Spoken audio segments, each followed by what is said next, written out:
Good afternoon, ladies and gentlemen. My name is Anita Nielsen, and I am the Senior Director for Annual and Planned Giving at the Toronto General and Western Hospital Foundation. And it's my great privilege to welcome you all here today for the Fall 2014 Behind the Scenes Lecture. Really happy to see all of you turning out on this very chilly afternoon. And before we get started, there's a very special piece of news that I wanted to share with everyone. We had a very special press conference here this morning to announce a landmark gift involving the UHN, the University of Toronto, and the Hospital for Sick Children. So earlier this morning, the Rogers family announced that they would be donating $130 million. Yes. Incredible, absolutely an extraordinary donation to be shared by University Health Network, Hospitals for Sick Children, and the University of Toronto. And it will all be dedicated to create the Ted Rogers Centre for Heart Research. Mr. Rogers was a very important donor to our foundation. And the center is going to support our clinicians and scientists who will be working inside the Peter Munk Cardiac Center and the MacEwan Center for Regenerative Medicine with the goal of reducing hospital admissions for heart failure by 50% within the next 10 years. We would like to thank Loretta Rogers, who is a member of our board of directors, the Rogers family, and the Rogers Foundation for their extreme generosity. This is very wonderful news for all Canadians, especially the 1 million people who have heart failure. An announcement of this kind is not an easy act to follow, but we promise there are great things to come this afternoon. And if you've been here before, you know that this series provides our dearest supporters with an insight into the range of advancements and innovations taking place across the broad range of program areas at Toronto General and Toronto Western Hospitals. We are home to many of the world's leading clinicians and scientists who are working towards breakthroughs in medical science today that will change the way we treat many of the life-threatening and life-compromising diseases of tomorrow. And many of the advancements that have taken place, and many of the more that we will inevitably see in the years to come, simply would not be possible without the continued support of donors just like you. So please accept our sincere gratitude. For those of you who have had an opportunity to read our most recent edition of Report on Your Support, our biannual newsletter, you'll know that Dr. Edward Cole is featured on the cover alongside one of his grateful patients, Gail Whiteside. We are absolutely delighted to have Dr. Cole with us today as our featured presenter, but also delighted that Gail and her husband, Lee Pearson, are here with us today. Gail will be taking a few moments after Dr. Cole's presentation to share her personal experience as a two-time kidney transplant patient. And an interesting fact is that she was actually Dr. Cole's very first kidney transplant patient nearly 30 years ago. Now I have the distinct privilege of introducing our keynote speaker. Dr. Ed Cole was appointed as our physician-in-chief at UHN and the Dr. Charles H. Hollenberg Chair in Medicine in May of 2010. He's also the director of the Medical and Community Care Program at UHN, which services more than 400,000 patients a year at Toronto Western and Toronto General Hospitals. Dr. Cole received his Bachelor of Science and Master of Science from the University of Toronto in 1972 and 1973, respectively, and his MD from Memorial University of Newfoundland in 1975. Following 4 years of postgraduate training in internal medicine and nephrology at the University of Toronto, he received a Medical Research Council of Canada Fellowship to work in the laboratory of Dr. Curtis Wilson at the Research Institute of the Scripps Clinic in La Jolla, California. Before joining the team as a staff nephrologist at Toronto General Hospital in 1992, Dr. Cole spent time at both Wellesley and St. Michael's hospitals. His major research interests are in immunosuppressive drugs and clinical trials in renal transplantation, with over 130 peer-reviewed publications. He's the founder and past chair of the Canadian Transplantation Society Kidney Working Group and chair of the steering committee for National Kidney Registries. In 2012, he received the Canadian Society of Transplantation Lifetime Achievement Award. Ultimately, improving the quality of life for patients is Dr. Cole's passion and life's work, and so this brings us to this afternoon's presentation, aptly titled A Perfect Match: How the Evolution of Kidney Transplantation Has Transformed Lives. So without further ado, please welcome Dr. Cole.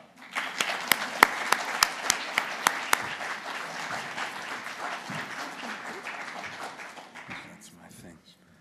Whoops. Thank you for your kind words, and thank you to the Foundation for putting this together, and thanks to all of you for coming. I got to mention a few people before I actually go into my presentation. I'm really honored, flattered that Dr. Grant Farrow is in the audience. Dr. Farrow performed the first kidney transplant at the Toronto General Hospital and the first 50 at the Toronto General Hospital, so he's a very important person to all of us, and I'm really delighted that he's with us today. So,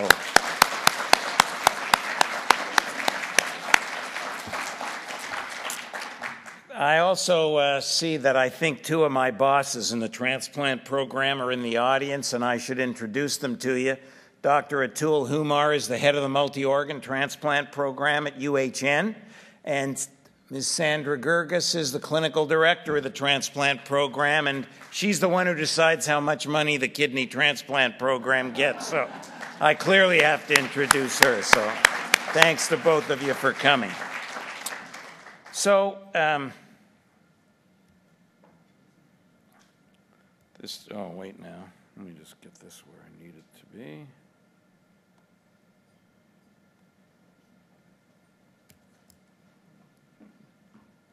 Doesn't seem to want to move. What am I doing wrong? I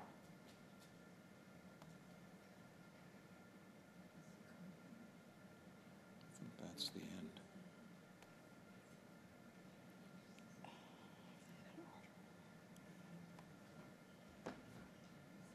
This is the end. Technology is great, isn't it, when it works? Any of my patients in the audience hear me swear at the computer every time they see me in clinic, right, Gail? Yeah,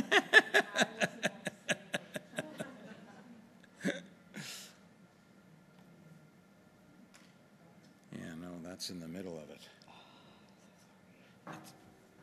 It's funny because it doesn't look like it's in presentation mode to me on that screen, although it does on this screen. And that's why I just wonder what.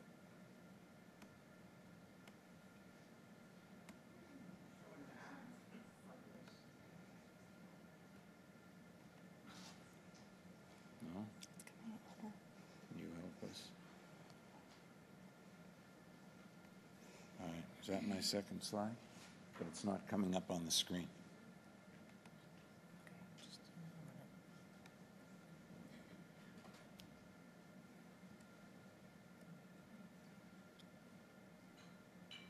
I don't know what that is. Okay, so this is where I go forward and backward. Okay, sorry for the delay. Thank you. So this is really all about patients. And I want to really extend my very sincere thanks to Gail and Lee for their outstanding gift, which is really what's brought us all here today. But I thought I would really start with a patient. And I actually saw my first kidney transplant patient as an intern in 1975. The patient that I chose to present to you is from 1977.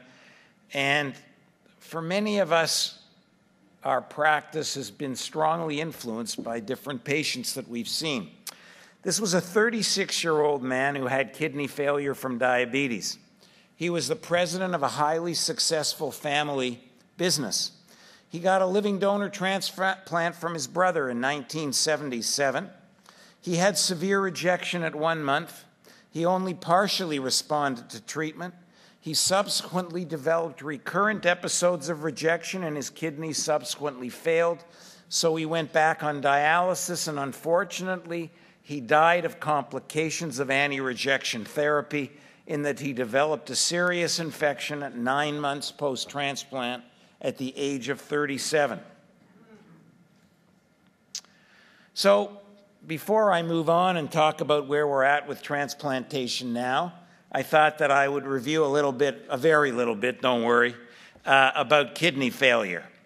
So renal failure or kidney failure is a reduction in the ability of the kidneys to filter blood, which is the primary thing that they do. It causes us to retain salt, water, potassium, and waste products. Now, the kidneys are actually the most important organ. Don't believe what you hear about any of these other organs. But they're complicated organs. They're not simple like the heart or the liver or the lungs. They do multiple things. So they produce hormones. And when you get kidney failure, you don't make enough red blood cells. And you also get into trouble with bones. So that's another consequence of kidney failure. And severe kidney failure is termed end-stage renal failure, which is really a state where survival is not possible without dialysis or a transplant.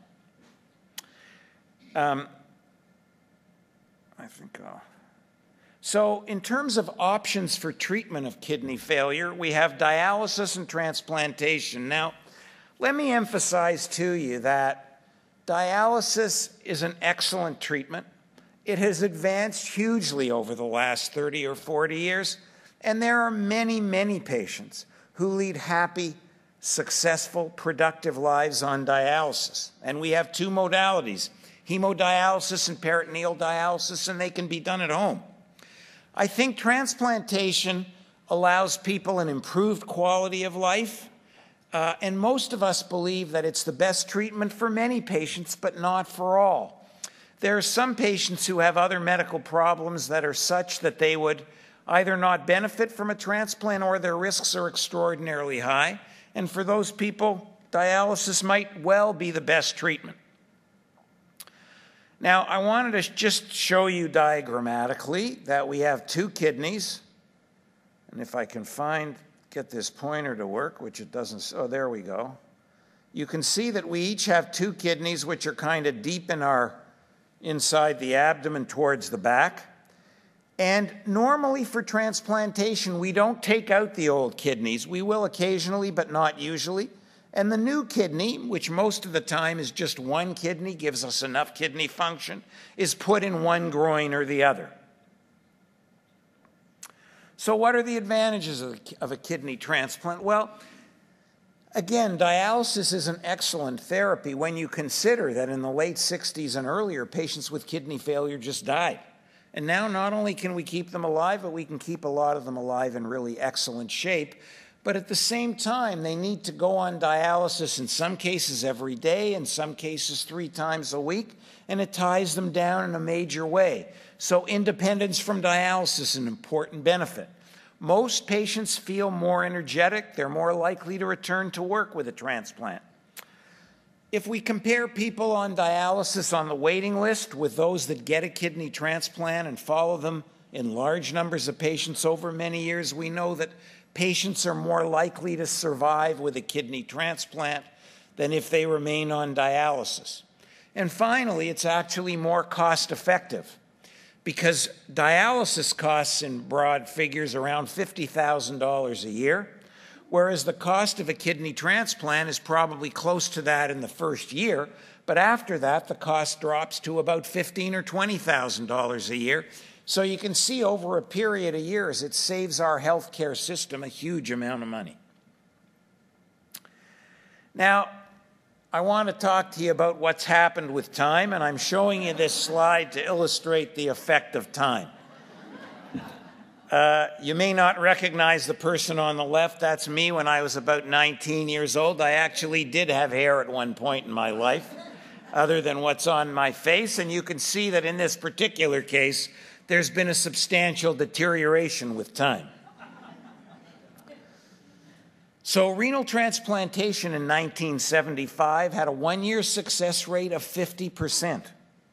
It had frequent severe infections, as illustrated by the case that I presented to you, and a significant number of patients unfortunately died as a consequence of kidney transplantation. Now, what about in 2014? So I'm going to tell you about a very different patient. I talked to you firstly about a 36-year-old in 1977. We wouldn't dream of having transplanted a 72-year-old in 1977. Now we do it all the time. This is a man who had kidney failure from hardening of the arteries. He had a short course of dialysis and got a living donor transplant. He was able to start back skiing, and I'm talking about serious skiing, after a year post-transplant. And he's now doing extremely well 9 years later.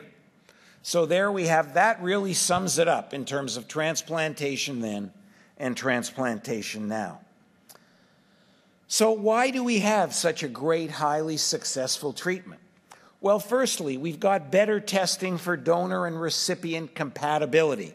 We don't need an identical match to transplant a kidney, but we need a compatible situation, ideally and most of the time, where the recipient, the person that gets the kidney, does not have antibodies against the donor, and we can detect that much more effectively than we used to.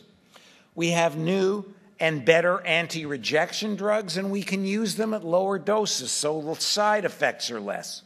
We've got much better general medical care. We can do better at treating heart disease, which is a common affliction of patients who need kidney transplants. We have an outstanding group of collaborators in the multi-organ transplant program and at this hospital in general. And a couple of the groups are transplant infectious disease and transplant psychiatry. You can imagine all of the adjustments that are required to cope with kidney failure, to consider different treatments, to unfortunately sometimes cope with the complications of transplants. And so having a group of psychiatrists that are particularly focused on our patients is really an outstanding benefit. We've got a bunch of clinical programs for those of you that aren't aware: small bowel, heart, lung, liver, pancreas, and the most important, as I said, kidney, and I'll tell you about Corrado-Limbo at the end of my talk. But you can see we have a really full group. We've got even some members of our transplant pharmacy here today, and even though I give them a rough time all the time, we couldn't live without them. The other area that we get into, which is really interesting, is ethics surrounding transplantation. Years ago, there was a story in the news about someone who wanted to give a kidney, and there was an issue of religious convictions, and the transplant ethicist, Linda Wright is the lead, were extraordinarily helpful in allowing us to work through that particular case. This is the multi-organ transplant team, and I can just tell you that all of us could not be successful without the absolutely outstanding people that work on that team. I'm going to mention a couple of young people. Joe Kim, you can see on the arrow here. He's one of the co-directors of the kidney transplantation program, and Catherine Tinkham, who runs our HLA lab that looks at compatibility between donors and recipients. She came from Harvard, and she's been an outstanding addition to our team. Joe was trained by us and went to Johns Hopkins for extra training, and they've both been outstanding members, as has Jeff Schiff, who's a specialist in education. But you know, really, you don't build things without outstanding leaders. Now, on the left-hand side is Dr. Gary Levy. So you might say Gary and I look alike, but he seems to have more hair than I in this picture. My mother once kissed Gary at a meeting by mistake, thinking he was me. That is a true story. I kid you not. Gary was an incredibly visionary leader. There is no question in my mind I would not be standing here or have my current position if it wasn't for the benefit that I received from Gary's leadership and of collaborating with him. And our program would not be what it is without Gary's leadership. One time he was in China. They had a transplant research institute there. He took that building, put a Toronto Transplant Research Institute sign on it, and brought it back to senior management at UHN and said, "This is our future." So after people got over being astounded, they started listening, and we have a Toronto Transplant Research Institute. Another example, there's a not-so-young man in the audience that I introduced to you before, Dr. Humar. I remember when he was in training, Gary said to me, you know what, we need this guy to do transplant infectious disease. I looked at Gary like he was crazy. I said, what do we need transplant infectious disease for? Gary was 100% right. Atul has been an outstanding member of his team. We've got 4 transplant infectious disease doctors. A day doesn't go by when I don't bug them with an issue, and I think it's played a huge role in our success, and I'm delighted that Atul is now our leader, and to see that he's carrying on in the same innovative tradition as Gary Levy. So I thank them both. The other thing that's important is mentorship. And this gentleman is Carl Cardella. Now, you may not believe it from looking at him, but he's actually older than I am. He's certainly got more hair. Some would say it's because he doesn't work as hard, but I'd never say that. Carl started as my teacher. In fact, he looked after the transplant patient that I mentioned to you in 1977. He's been a great teacher, mentor, colleague, friend. He has an incredibly insightful mind, and I would not be here without his help either, so I wanted to acknowledge that. And he's the kind of guy that when people have a problem that they're not sure what to do about, we all go to him, and the kidney program would not, or the multi-organ program would not be where it is without Carl. So this shows you our transplant activity. Most important organ in red and yellow, and then we have to include the others a little bit. I'm joking, of course. But what you can see is if you go back, should we say, to the Pharaoh era, you can see we're around here with a very small number of transplants, way less than 50. But you can see we're now close to 500. I understand Atul tells me we're probably going to pass 500 this year. So when we look at leading transplant centers in North America, you can see here in 2012 at 487, we ranked number 5. We hit over 500 this year. We'll probably move up to number 3 or 4. So I think that's an incredible achievement, and I really thank the leaders and all the members of the team for doing that. You can see on this slide that we do around 160 kidney transplants here a year. About half of them are from deceased donors, and about half of them are from living donors. And we've increased that number substantially over the last 5 or 10 years. And what I want to point out to you is how well these patients do. So if you look here, you can see that at 1 year, the success rate with a living and deceased donor is about 95%. At 5 years, it's broad brush between 82 and 85%, and the numbers aren't lining up properly. But if you look at 10 years, it's about 64 and 73%. The average length of time a deceased donor transplant lasts is about 15 years. A living donor is 20 to 25 years. That's for a disease that was fatal in the 60s. So that's great, but we need to move beyond that. And the culture at UHN is such that we're never satisfied, and that is really, I'm at UHN and I love my position and my job for 2 reasons. We got absolutely outstanding people here, and I'm constantly learning from them. And the second reason is we are never satisfied. We're always looking to see what is the next challenge, how can we make this better? So let me give you a couple of examples of this in the kidney program. People without living donors can wait 7 to 10 years for a kidney transplant. Number 1, we need more donors. Number 2, we lose too many patients from side effects of anti-rejection drugs, from problems like cardiovascular disease, heart and blood vessel disease, infection, and cancer. So let's talk about organ donation. These are some statistics of various places around the world. And look at Canada. For deceased donors, it's really in the middle. Now, you could say all you want about the United States healthcare system, but look at where the United States is. They're way ahead of us. Now, There are reasons for that we can get into in the question period if anyone is interested, but the fact of the matter is we do not do a great job with organ donation in Canada. Now, the Trillium Gift of Life Network has really played an important role in trying to increase organ donation. These are Ontario donation numbers for the last few years. They're a lot better than they used to be. That's part of why we've increased our numbers.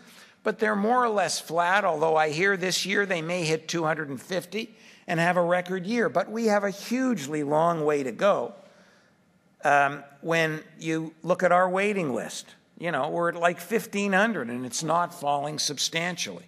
That's for all organs. Trillium has this campaign to register more people as willing to be donors at the time they sign their driver's licenses. And you can see that they're up to 2.9 million, and they're going up every year.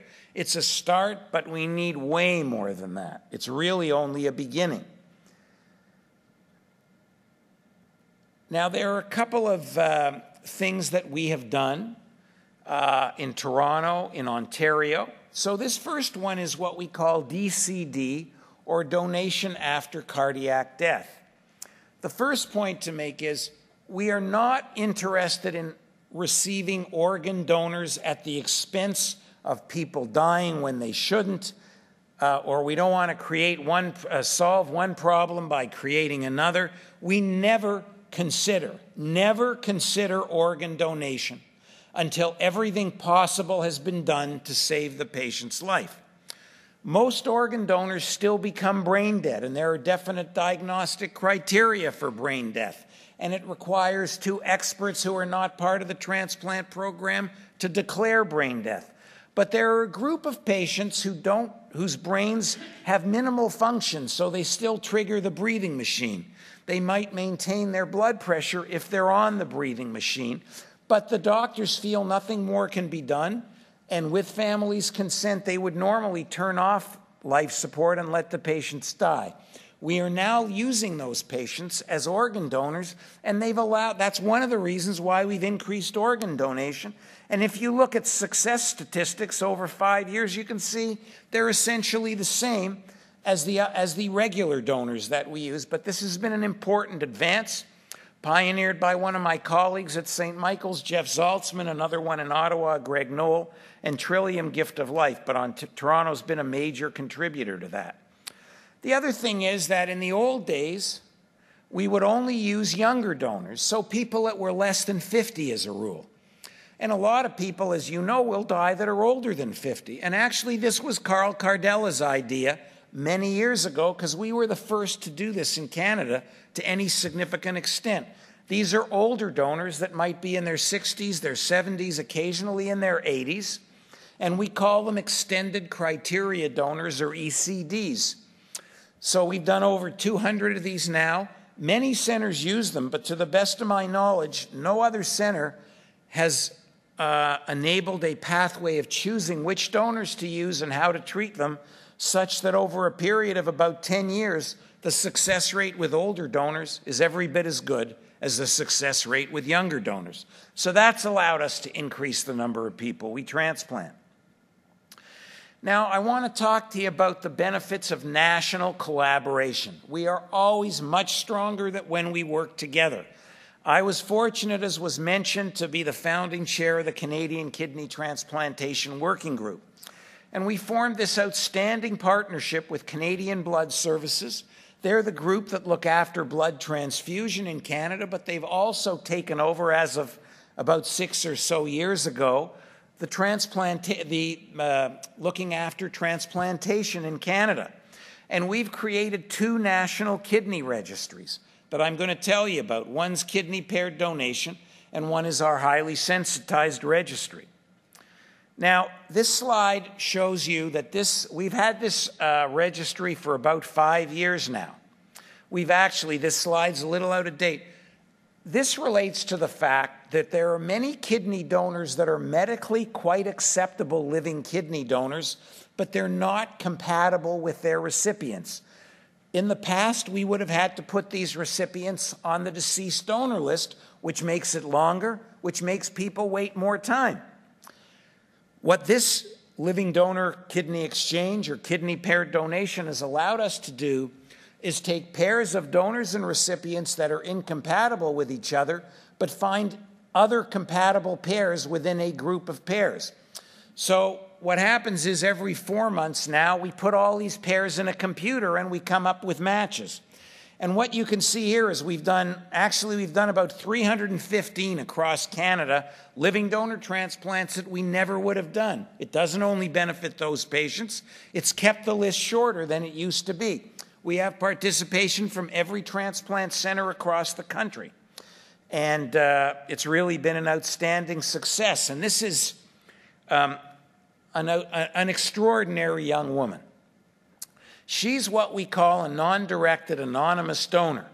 So she didn't have a loved one that she wanted to give a kidney to, but she realized that living kidney donation was an extraordinary opportunity to do good for society.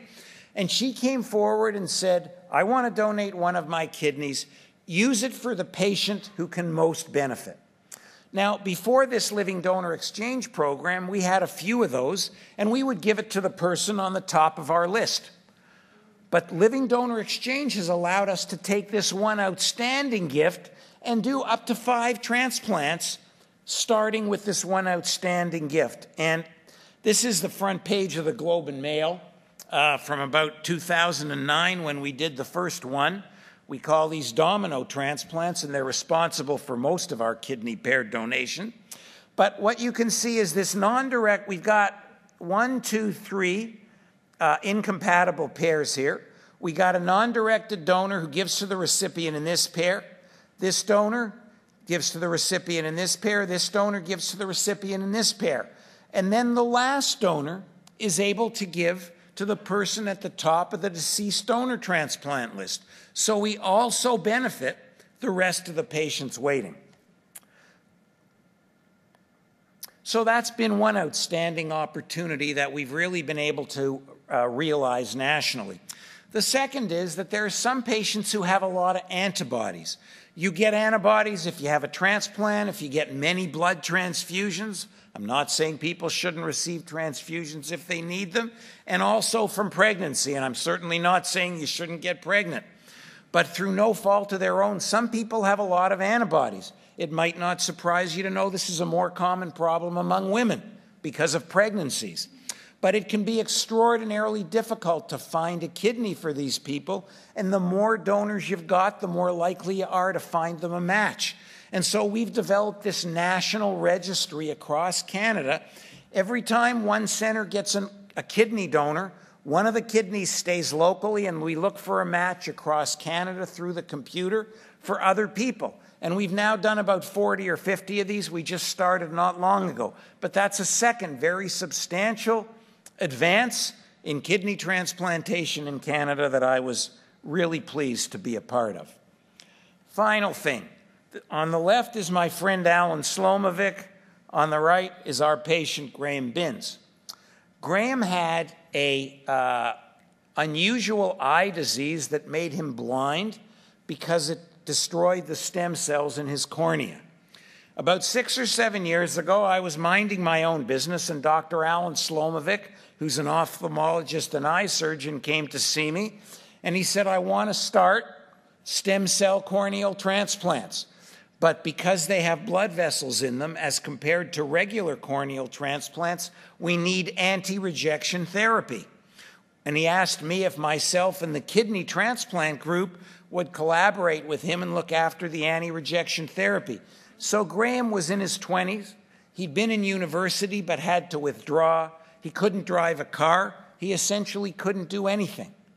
He's now got 2 of these keratolimbar stem cell transplants, both from living donors, by the way. He went to law school. He's driving a car. He's leading a normal life. It's really been an outstanding success story, and we've done a bunch of these now, and we've got funding from the provincial government to run what we call this keratolimbar stem cell program. So what about the future? So we still need to increase donors. We know that there remain disincentives to both living and deceased donation, and we're actively working to remove them. Some people think we need to assess incentives, and that's a whole separate discussion that we can have later if you wish. We have the McEwen Institute of Regenerative Medicine at UHN, and there are active programs in that area. We're doing work in tolerance to try and remove the need to give people long-term anti-rejection therapy, and we're trying to reduce scarring. So as is shown on this slide, at UHN in our multi-organ transplant program, we have an active program, ex vivo means out of the body, where we can assess organs and in some cases repair them. This started with our lung transplant program. Dr. Shaf Khashavji, a lung transplant surgeon who's the head of the lung program and our surgeon-in-chief, started doing this. And he can take lungs that we would not have been able to use some years ago. He exposes them to chemicals and causes them to improve such that they can now be transplanted into patients. Dr. Marcus Selzner is looking at trying to do the same kind of thing with both livers and kidneys, an active area. My old and dear friend Gary Levy has started a program of tolerance. That would mean removing the need to use long-term anti-rejection therapy, and we're about to start a trial of patients with liver disease who we may be able to give stem cell bone marrow transplants and avoid the use of anti-rejection drugs. We have at least one patient who's been an astounding success in that area. And then finally is this area of personalized medicine. We're all not the same. Should we get the same anti-rejection drugs? Do we need the same amount? Would some drugs be better than others for certain people, or are some drugs bad for certain people, et cetera, et cetera? All of those are very active research subjects here. So, the bottom line, the kidney is the most important organ. Transplantation is highly effective treatment for kidney failure. We have a 95% one-year success rate, as I've told you. The kind of innovation that I've talked to you about both in the past and in order to maintain it in the future requires very substantial resources. We could not do it without contributions and support from all of you. And so on behalf of the multi-organ transplant program, I would like to say a very sincere thank you to all of you.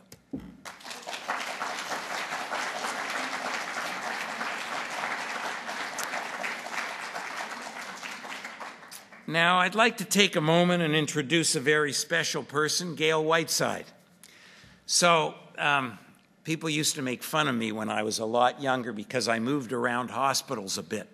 As you heard, I started at the Wellesley in '81, then I moved to St. Michael's in '85. And the Wellesley didn't have a kidney transplant program, so I actually started on the kidney transplant team when I moved to St. Michael's in 1985. Gail was the first kidney transplant patient that I looked after in 1985. She and I have had a long association. I think it's fair to say we've been through a lot together. Gail and Lee have been amazing, both as patients and now as donors. I think that they've had to cope with chronic kidney disease while balancing life and family through dialysis, multiple transplants, and everything in between. She pursued multiple advanced degrees at York and the University of Toronto, taught French at both Acadia and York universities, enrolled in a landscape architecture program at Ryerson universities, worked to support families and adolescents at the Griffin Center for many years, and traveled the world. All those in the audience who know what a deadhead is, put your hand up. A few. So some of the foundation people know. So years ago, there was a group called the Grateful Dead. Jerry Garcia was the lead. Gail is what you call a deadhead. She was a big fan of the Grateful Dead, and she followed them around, and that's the major thing that I always remember about her. So ladies and gentlemen, please welcome Gail.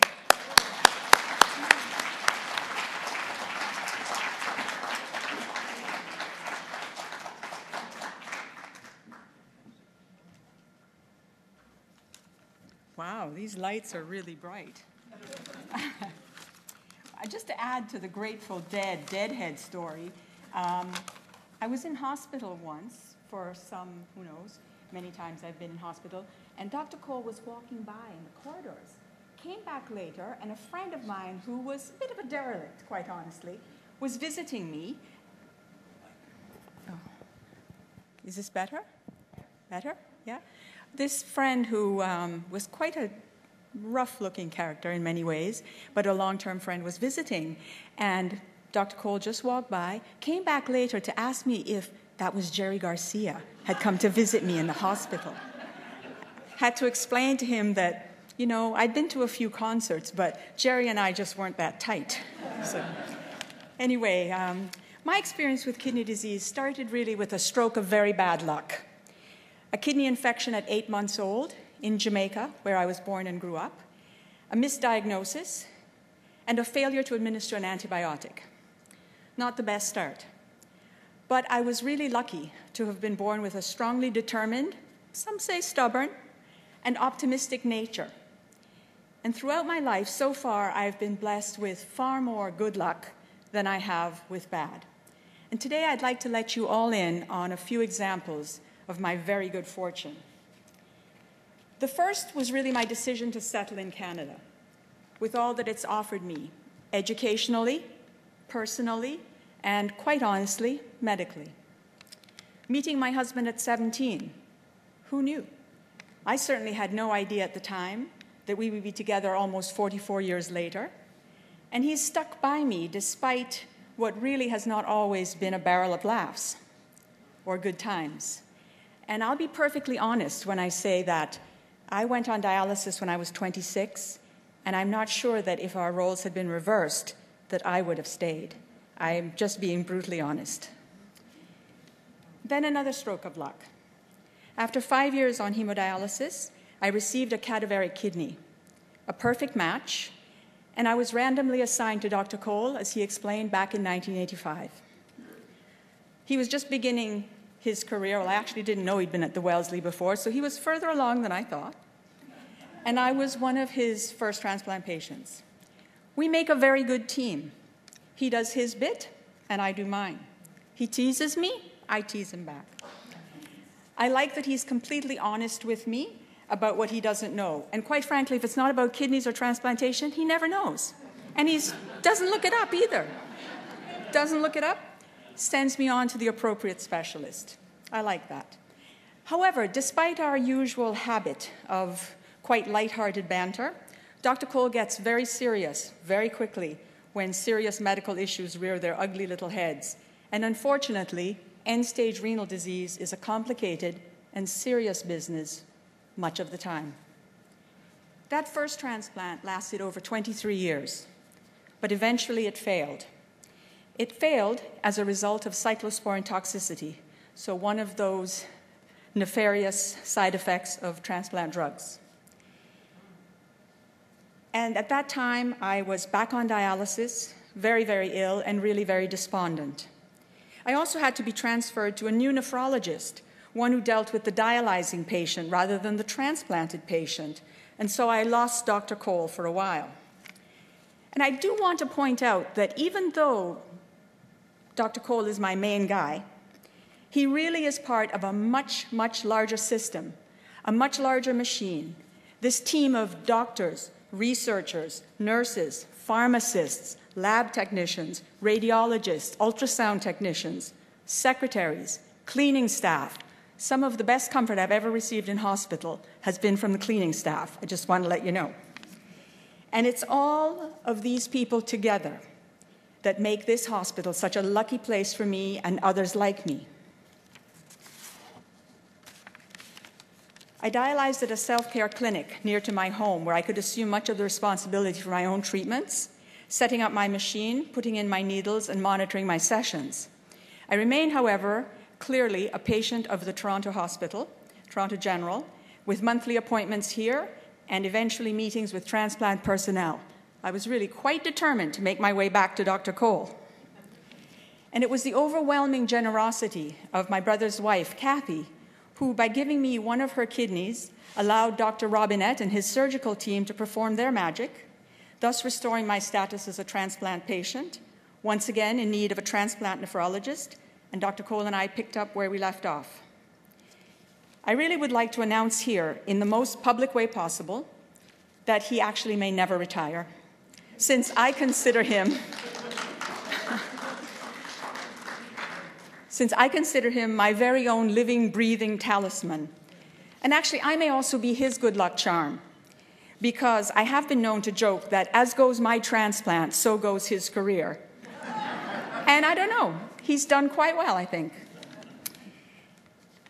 These then are some of the examples of the tremendous luck that I've encountered in my life thus far, and I take none of them for granted. Not my husband Lee, not my donor Kathy, and certainly not Dr. Cole or this hospital, to all of whom I owe an unrepayable debt. Unrepayable debts. The fact that a debt can actually never be repaid does not, however, remove the very real responsibility of trying to give back what one can. And whatever one can do, will do very nicely indeed. Those who contribute financially to a cause or to an institution such as this one have something in common with investors everywhere. They want to know that their donation will be wisely invested and that the returns will be substantial. Having already been on the receiving end of these substantial benefits, the dividends, if you will, of the University Health Network, I firmly believe that an investment in its future is a very wise one indeed. And I thank you all for being here today.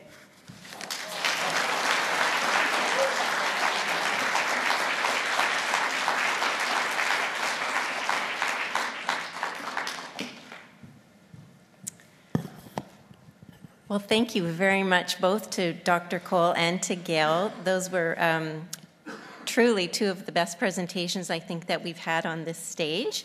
We're going to have a question and answer period in a moment, but before we do that, I just wanted to show you a video that Gail and her husband Lee and Dr. Cole participated in, and obviously to thank you for being so gracious as to give us your time. So, just a moment.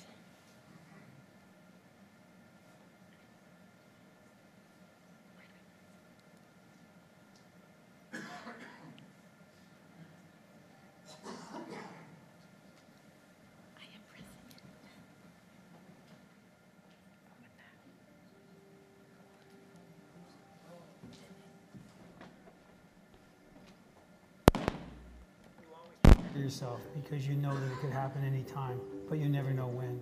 And when it does, you realize you could never be prepared enough.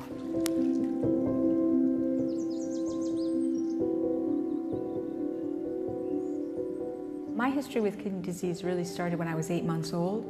I was diagnosed with a kidney infection, quite a severe one, but unfortunately wasn't given an antibiotic. And so my kidneys failed when I was 26 years old. When I was 31, I had my first transplant. It was a perfect match and lasted 23.5 years. Essentially, my life went back to normal. Things were much better. After the first transplant, we were able to go away and do things. We could visit Gail's family. And over time, we started canoeing up in the far north as a substitute for going to exotic locales. Life became much, much better. It was like a miracle. Just to have someone who was healthy was remarkable.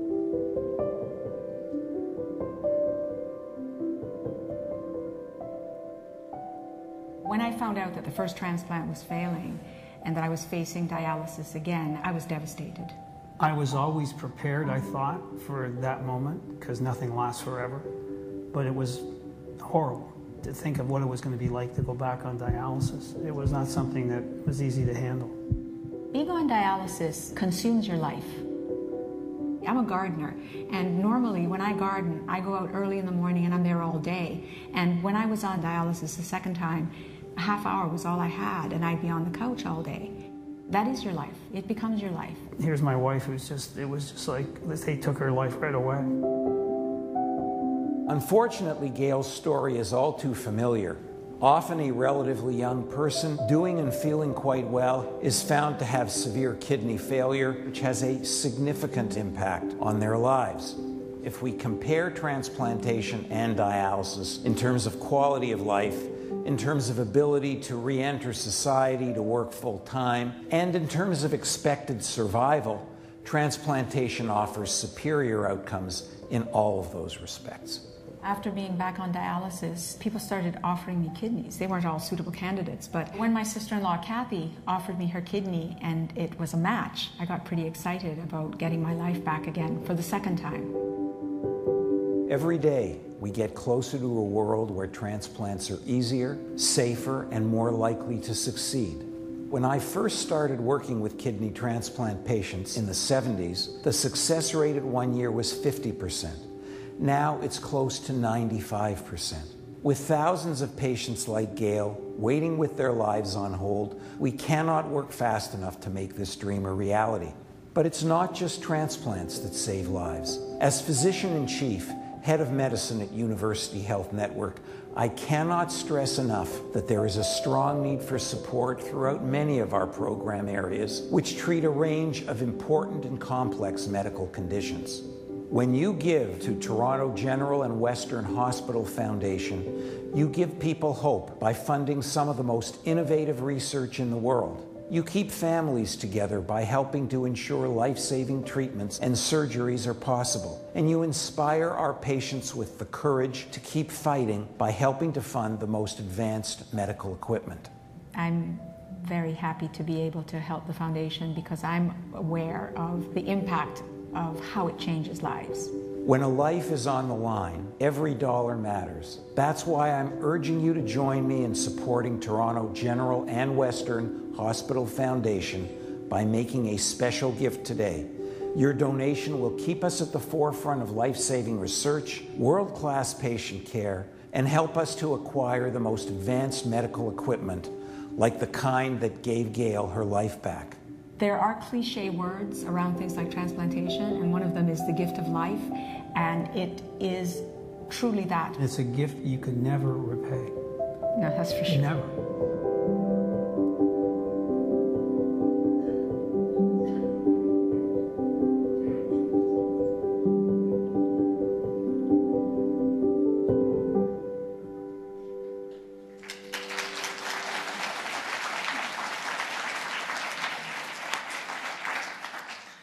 Well, that's certainly the most beautiful garden I've ever seen.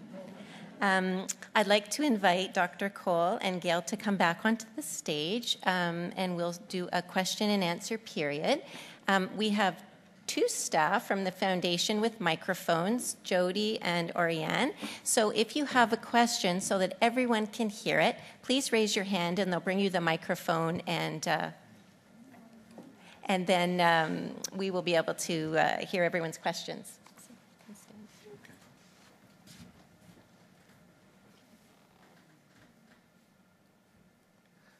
Go ahead, the lady. Oh. I have a question for Dr. Edward Cole. I'm currently on an LVAD. I've been waiting for over 4 years for a heart transplant. I'm highly sensitized. Now, Dr. Tinkham spoke to me, and she was an amazing, amazing doctor. And she told me that they were going to try, like they do with lung transplant patients, they were going to try to do a before, during, and after, what do you call it, like removal or lowering your cutting, I don't know what it's called. To get Plasma exchange, maybe? Yes, yes. And so far, we've had one patient before me with the heart. She's currently at trial. She's doing very well. And so I told her I want to try it. So we're in this process of, the transplant team has to talk about it before, see the risks. But I had 4 kids, so that explains everything. And I was told by Dr. Tinkham through their tests that one of the main reasons that I did have high antibodies was because of my children, which I wouldn't trade for the world, but... Yeah, so that's an example of the approach they're using in the heart transplant program to try and give people who have a lot of antibodies heart transplants. They have a much smaller donor pool, so it's even tougher to find organs for people who have a lot of antibodies. And you know, our motto at UHN is "Courage lives here." And I commend you and thank you for having the courage to participate in which we hope will be an effective program. I'm alive because of them. I'm alive because of Toronto General, and there's amazing staff. Thank you.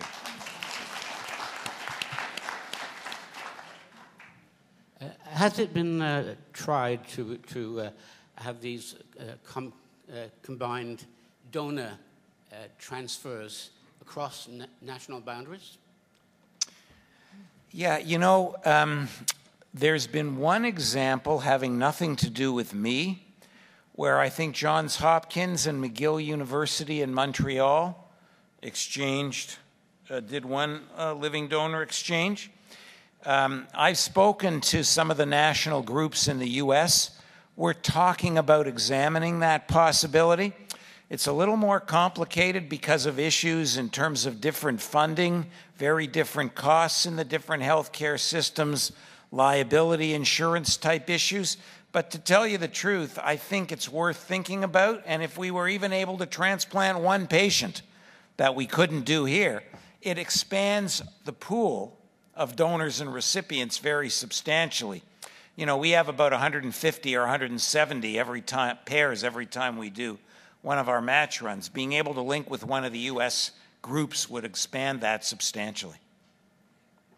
If I could just add something to that, which is that my sister-in-law, it's not part of a chain, but my sister-in-law, Kathy, she's from Florida, and she came up here and donated to me here through the Toronto General. And so certainly the hospital does accommodate that. They brought her up here. She was tested during a week, went back home, and then came up for a month at the time of the transplant. So that was a cross-border success, if you will. Very good point, Gail. It's important to note that the Ontario government actually pays travel expenses and all of the medical expenses up here, hospitalization, etc., for donors from out of the country that come here. So we've done them from people in many other parts of the world. The biggest problem now with that is actually Immigration Canada, because in 2014 it's a lot tougher to get a visa from certain parts of the world. Do you envisage a day when you will be able to grow new kidneys from cell plant research? So the answer to that is yes. When I was alluding to regenerative medicine, I didn't elaborate on it. We have this very active Center for Regenerative Medicine, and people are actively looking at stem cell research. Stem cells are the precursors of other cells. And what you have to do is you have to find the right, if you will, cocktail of drugs to cause a stem cell to become a kidney cell as opposed to a heart cell, as opposed to a lung cell. The second thing is organs have multiple kinds of cells. And the third thing is these cells need a backbone to populate. So one of the things that they've done experimentally, I think it's in rats, is in the heart. You can use detergents that destroy all the cells in a heart, but still keep the backbone. And then you can repopulate that heart with new heart cells and use it to transplant. Now, this has been done in animals, but it's a very active field. I don't think it's going to happen in a year or two, but if you're asking me in 5 or 10 years, I think it may well happen, and I think that UHN is going to be part of that. Could organ transplants be made a default position on driver's license applications? Could it be made a default position? Yeah. So this brings up the whole issue of should organ donation be, should you have to say no rather than have to say yes? So, you know, this is purely politics. It's not about right, wrong, or in between. It's about politics. And my understanding is every time Trillium Gift of Life has done a survey, they found that a significant percentage of people in this province have felt that they did not want it assumed that they would do anything. And therefore, they were against having the kind of strategy that you're talking about. If you ask the transplant program, we'd be delighted. I mean, I can also tell you another related strategy is to say, if, God forbid, you need a transplant, if you've signed your organ donor card, you go in the first tier to get an organ. If you don't want to sign, that's your prerogative, but then you can wait and go in the second tier. I think that'd be perfect, too. I don't think Linda's here to tell me how unethical I am, but from our point of view, you know, there's a lot of debate about these issues. Certainly some places in Europe have it. The place that has the best organ donation rate, Spain has it. But not every country that's adopted it has seen the same huge increase in organ donation as Spain. And most experts think it's a much more complicated matrix than just saying that. But it's certainly an idea that's actively being discussed. Any comments, Gail, about that one? Well, I would just also add that it's my understanding that even if one does sign, thank you, their driver's license or an organ donor registry, that it's still important to speak to your family about that decision, because in fact the default position, should there be any objection from the family, would be not to muddy the waters and not to take the organ. So all of my family's on strict instructions. They'll be in big trouble if there's anything that's needed that's not taken. I don't know if that's changed. That's why Gail and I are a good team, because her comment is actually the most important comment probably of the whole period today that we've been here. Talk to your next of kin and let them know that you want to be an organ donor and sign your organ donor card. Absolutely. That's right. This really isn't a question. Speaking about it, I believe it should be mandatory. All my family is. My husband was kind of like, I don't know. And I used to tell him, you're a little selfish. You want someone to give me a heart, but you don't want to be on a donor list. So he had to renew his OHIP card. He'd never used it for a few years. And the woman said to him, would you like to donate any of your organs? And I says, yes, he would. And he just went, well, I guess. The wife says, yeah. So now he's an organ donor as well. There isn't an option to check my wife says yes on the card, I guess. Huh? Well, this is an example of how much we all benefit from what our wives tell us, right?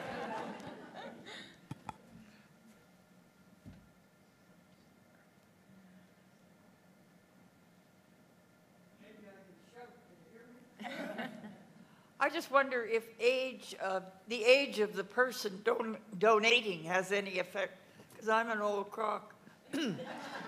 And, does it matter? Well, I like to call myself an extended criteria donor. The answer is yes, it does matter. First of all, it depends on what organ, okay? Some organs are much less able to use older people than others. With respect to kidney, we don't disqualify anyone based on age, but we look a lot harder at them to make sure that it's a good organ for the recipient to get. But we're potentially prepared to consider pretty well any organ that we're offered. I just one last comment. In my statement to my executors and everybody, I've said, let them take all the parts they want and bury the rest. Thank you.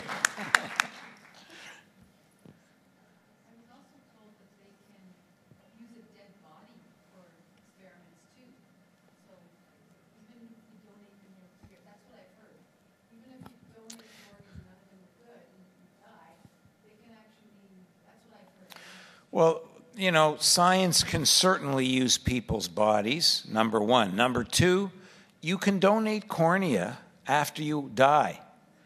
And so, what we're talking about with what we call solid organ transplants, kidney, heart, lung, liver, etc., is taking organs from people as soon as they die or when they're brain dead. But you're right. Certainly, science has a whole variety of uses, including donating corneas to people that have already died. Are there any final questions? Okay. Well, I'd like to take this opportunity to thank both Dr. Cole and Gail for sharing their expertise with us today. I certainly learned a lot, and I think that it was a very compelling way to share the information and how important it is to make sure that you are open to organ donation. I'd also like to take this opportunity to thank all of you for joining us today and for all of the support that you have given to the Toronto General and Western Foundation over the years. We have put on everyone's chair the green pins in support of organ donation, and if you're interested in learning more, you can go online at www.beadonor.ca or pick up information at the registration table on your way out. If you are interested in learning more about the multi-organ transplant program at Toronto General and Toronto Western Hospitals, or making a gift to support those areas. I have several colleagues here today from the foundation who represent that area, and I would just ask them to stand. We have Debbie Eaton-Edmonds, Josh Lai, Tom Etok, and Ashley Gilbert. Thank you. And they oversee the fundraising efforts for the transplant program on behalf of the foundation. I'd also like to thank Rebecca Valenti and Christina Ip for organizing our event today. They, as always, put on a wonderful event, so thank you very much. And thank you. We have listed a number of the upcoming events on our slides earlier today, so if you have any questions about what is coming up, please let us know and be in touch. There's always something happening here at the hospitals that we want to share the news with you, and endeavor to do that as quickly as we can as the news comes to us. So this concludes another behind-the-scenes lecture. We thank you all very much for coming and wish you a wonderful holiday as we embark on that season. Thank you.